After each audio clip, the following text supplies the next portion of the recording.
नमस्कार मंडळी, मी निकिता. मी Instagramवरती 4 महिन्यापासून व्हिडिओ टाकत होते, पण मला ब्लॉगिंग करायचं होतं. मग ब्लॉगिंगसाठी मला एवढी हिंमत नव्हती, की बाबा कसं होईल, काय होईल?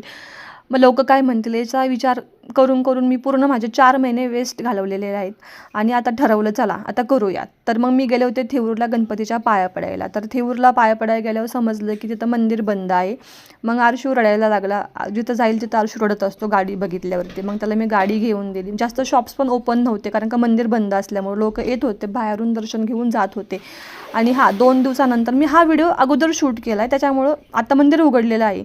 बाहेर गेल्याच्यानंतर मग खायला लागतं. मिसळ खाल्ली, त्यांनी तर नाही खाल्ली, मी खाल्ली. आणि मग आम्ही परत नंतर परीच्या स्कूलमध्ये गेलो, तिची फी भरली, तिचे बुक्स घेतले आणि घरी आलो. दुपारच्या नंतर मी झोपले आणि मग संध्याकाळच्या जेवणासाठी आम्ही नॉनव्हेज बनवलं, बिर्याणी बनवली, चिकनचा रस्सा आणि भाकरी असं बनवलं. असा होता माझा आजचा दिवस. ठीक आहे, बाय बाय. लाईक करा.